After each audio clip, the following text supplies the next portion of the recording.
भंडासुर ने सूर्य देव से उनका अक्षय पात्र प्राप्त कर लिया है, इसीलिए अब वहां मोदकों की संख्या में कोई कमी नहीं होगी।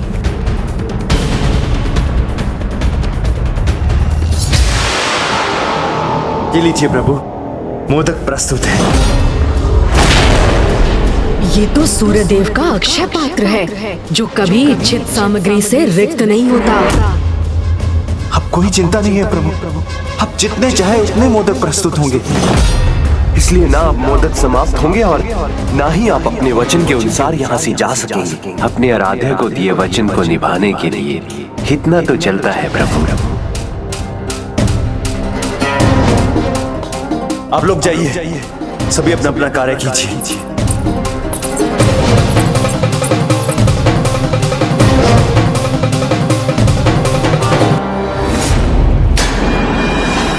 अब शीघ्र मैं प्रभु महाशिव का वाहन कर उन्हें भी यहाँ बुलाने में सफल हो जाऊंगा। आप रुक क्यों गए प्रभु? लीजिए ना, संकोच मत कीजिए, ग्रहण कीजिए प्रभु। अब जब मैंने और मोदक जुटा लिए हैं, आप भी रुक नहीं सकते प्रभु, क्योंकि आपने ही वचन दिया था कि जब तक मैं मोदक प्रस्तुत करता रहूंगा आप मन भर के उसका सेवन करते रहेंगे। इसलिए प्रभु ग्रहण कीजिए ना।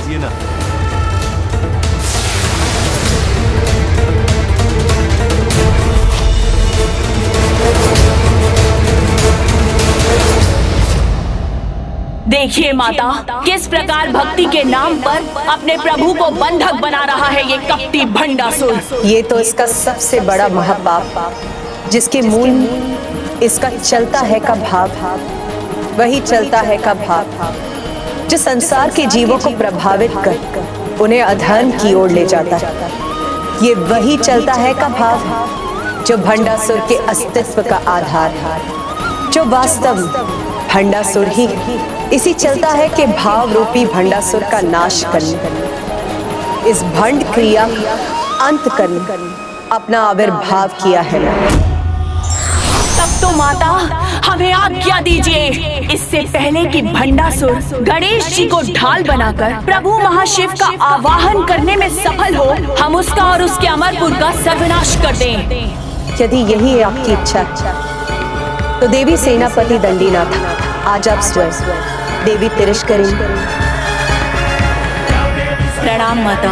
और देवी बसंती के साथ जाकर हमारी देवी सेना का नेतृत्व करें। आज्ञा दीजिए माता, आज्ञा दीजिए।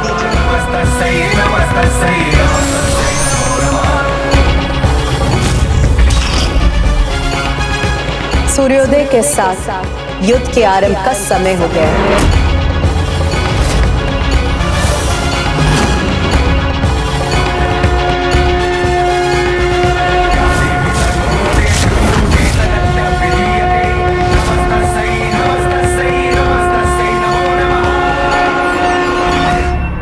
असुर महानायक, आज के युद्ध हेतु मुझे अपार बलशाली 7 बलाहक महायोद्धाओं को इस युद्ध में प्रस्तुत करने की अनुमति दीजिए। प्रथम बलाहक है संहार गुप्त।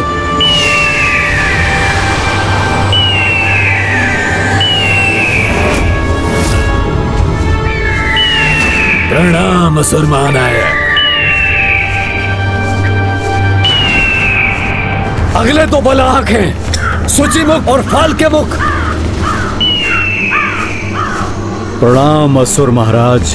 हमारा प्रणाम स्वीकार कीजिए असुर महानायक। अगले 2 योद्धा हैं दैत्यराज विकंड और विक्टानव। प्रणाम असुर महानायक। प्रणाम असुर राज। और इन 7 महायोद्धाओं में जो अंतिम 2 योद्धा हैं वो है प्रेतराज करलाक्ष और करकट। महानायक, अन्य सभी से अधिक भयंकर हैं ये दोनों, क्योंकि ये अपने भीतर प्रेतों की सेना साथ लेकर चलते हैं।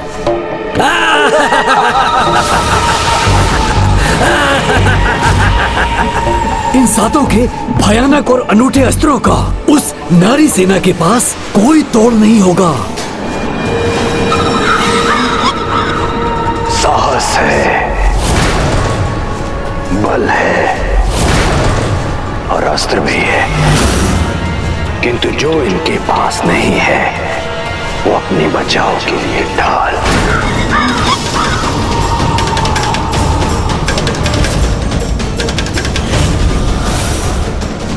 मुझे ज्ञात है इनकी ढाल क्या बन सकती है। असुर महानायक हूं मैं और इनकी एक कमी पूरी करूंगा।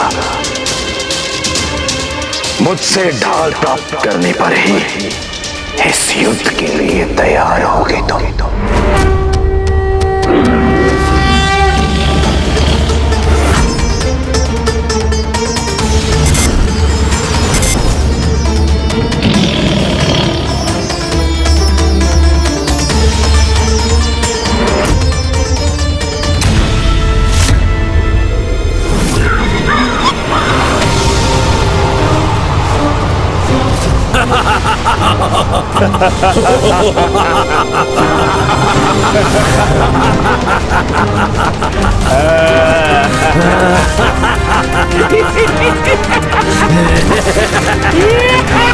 जो हमारे समक्ष आएगा उसका संहार कर देंगे हम।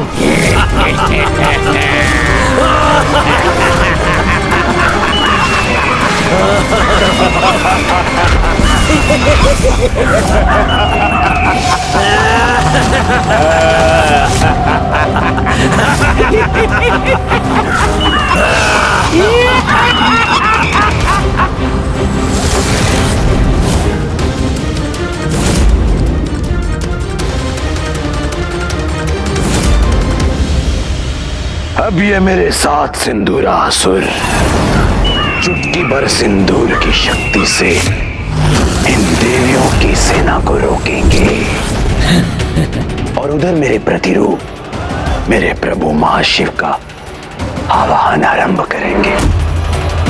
और अब ऐसा करने से मुझे कोई नहीं रोक सकेगा, ना गणेश जी ना देवी ललिता।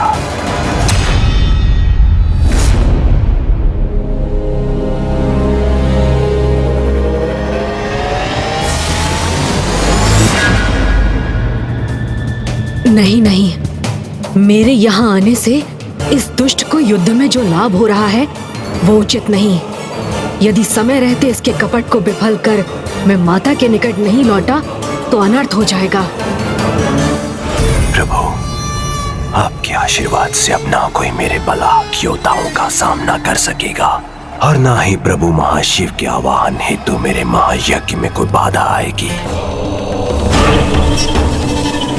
ओम महाशिवाय नमः। ओम आदि शंकराय नमः।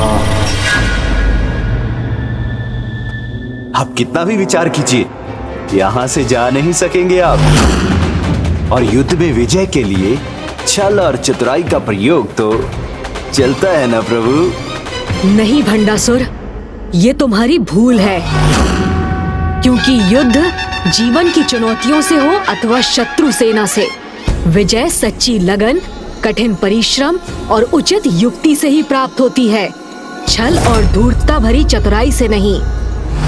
नहीं नहीं प्रभु, क्षमा कीजिए, किंतु भूल मुझसे नहीं आपसे हो रही है, क्योंकि आज मेरा छल और मेरी धूर्तता ही मेरी सफलता का आधार बनेगी।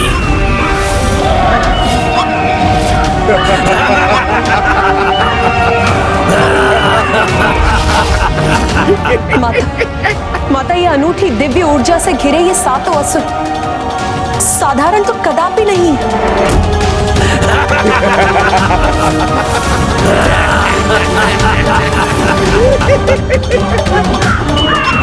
आनंद आएगा देवियों, आनंद। तुम देवियों को पराजित करने में बहुत आनंद आएगा।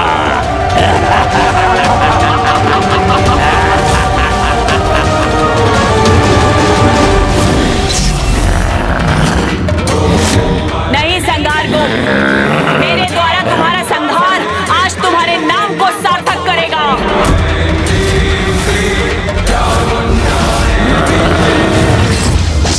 मेरे बलाक भ्राताओं, बहुत ही भयंकर मृत्यु चाहती हैं ये तीनों देवियां। हमें अपने मायावी बल से इनकी ये इच्छा शीघ्र पूर्ण करनी होगी।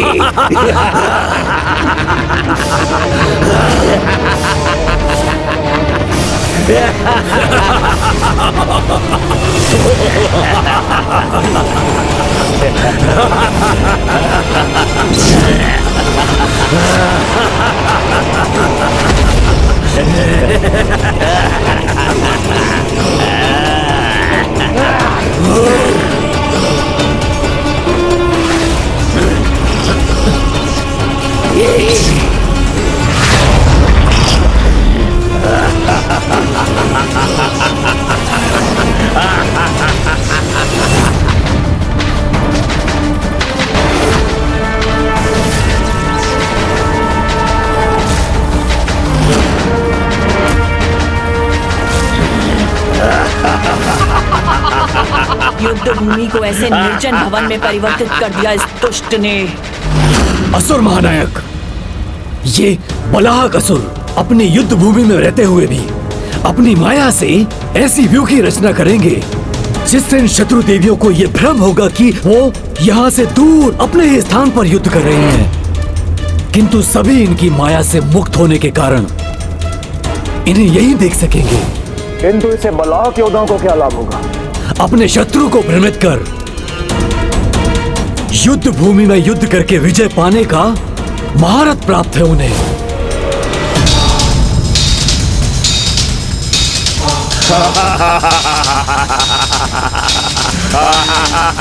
क्या हुआ देवी?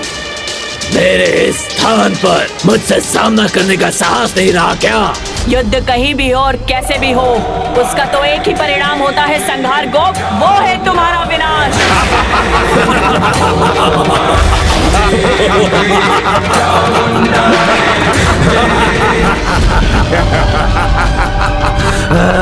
दुष्ट असुर, ये वन जो तुमने अपनी माया से प्रकट किया है, तुम्हारे साथ ये वन भी नष्ट होगा।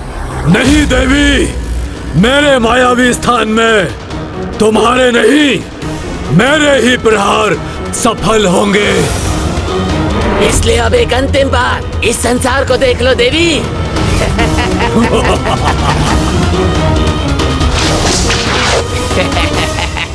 मूर्खो, इस संसार से मुक्ति तो अब तुम्हारी होगी।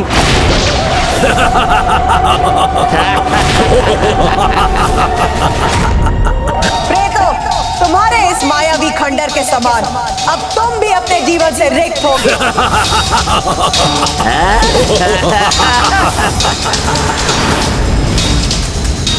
इन असुरों के निकट इस दिव्य शक्ति का होना कहीं देवियों के लिए कोई नवीन कठिनाई का संकेत तो नहीं?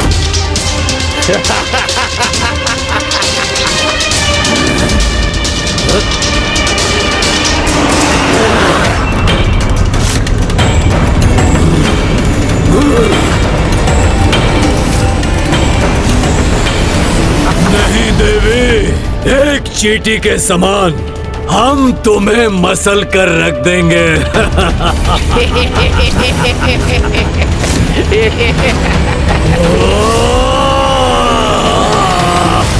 देवी, हम साक्षात मृत्यु है तुम्हारी। रक्तपात चाहते हो ना तुम? तो फिर अब वही होगा।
मेरे इस प्रहार ने अभी तुम्हें चकित ही किया है, किंतु अब ये तुम्हें आहत भी करेगा।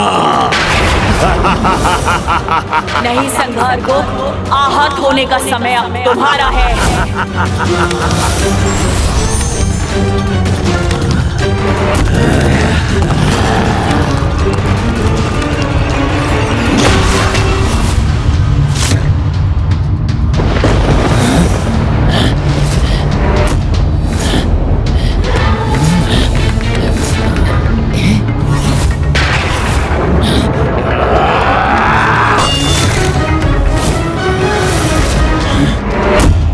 आश्चर्य, एक नारी में इतना सामर्थ्य, किंतु अब इस सामर्थ्य का भी कोई लाभ नहीं होगा इसे।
मेरे प्रहार विफल क्यों हो गए?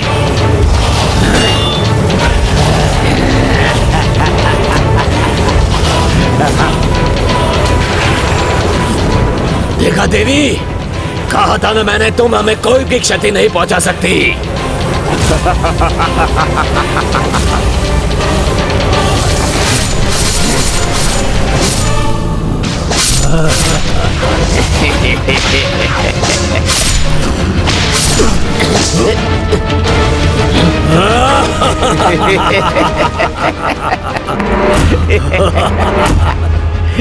तुम कुछ भी कर लो देवी, तुम्हारा कोई भी आघात हमें कोई हानि नहीं पहुंचा सकेगा।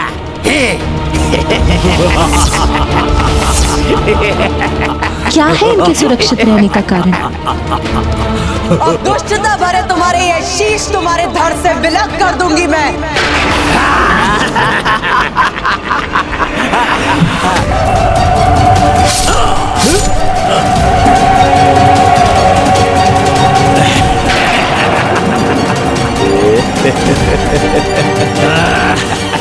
क्या हुआ देवी? हमें तो कुछ भी नहीं हुआ भ्राताश्री। हमारे शीश तो अब भी अपने स्थान पर हैं।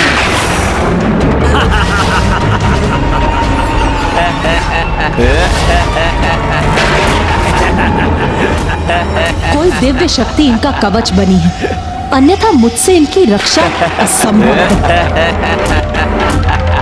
तुम सभी के प्रहार विफल हो गए ना? अब तुम क्या करोगी देवी? कैसे करोगी हमारा सामना देवी?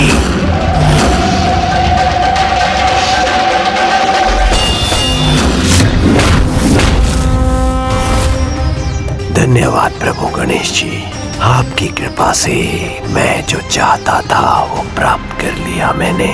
क्योंकि अब तो ये देवियां इसी प्रकार युद्ध में उलझी रहेंगी। भक्ति का अनुचित लाभ उठा रहा है ये। इससे भले ही इसे क्षणिक लाभ प्राप्त हो जाए, किंतु भविष्य में कितना भयानक परिणाम होगा उसे ज्ञात नहीं है।